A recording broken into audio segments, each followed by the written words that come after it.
آپ دیکھ رہے ہیں کے نیوز ایچ ڈی میں ہوں حارث علی شاہ گیلانی. چلتے ہیں آج کی اہم خبروں کی طرف. رخ کریں گے چکوال کا. Interchange group of news paper کے زیر اہتمام پاک فوج کے ساتھ اظہار یکجہتی کے لیے عظیم الشان ریلی کا انعقاد کیا گیا. چیف ایڈیٹر انٹرچینج مرتضی انجم ملک نے ریلی کی قیادت کی. ریلی کے شرکا نے پاکستان زندہ باد، زندہ جو پاک دھرتی ہے اس کے پیچھے وردی ہے، پاک فوج زندہ باد، غداران وطن مرد آباد کے فلک شگاف نعرے لگائے.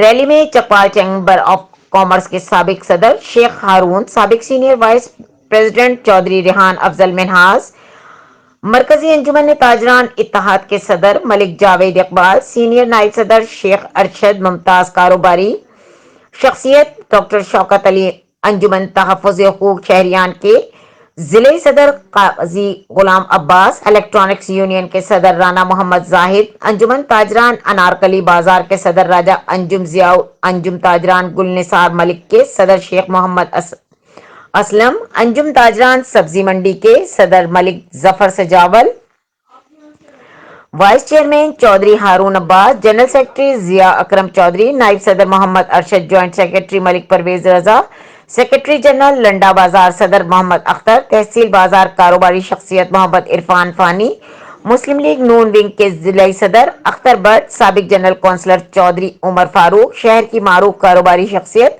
اور social activist Syed Abrar Hussain Shah Bukhari, social worker Chaudhry Shaukat Nawaz Khera, A R Y news کے district reporter chief editor Chakwalian Ameer Abbas Minhas, regional union of journalist کے ضلعی صدر و چیف ایڈیٹر ماہر حافظ عبدالغفار اور پریس کلب کے سینئر وائس چیئرمین قاضی احتشام خالق شکیل علی نے شرکت کی. تھانہ سٹی پولیس اور ٹریفک پولیس نے ریلی کے لیے شاندار انتظامات کر رکھے تھے. مزید خبروں اور اپڈیٹس کے لیے ہمارے ساتھ رہیے گا. تب تک کے لیے اپنا خیال رکھیے گا. اللہ حافظ.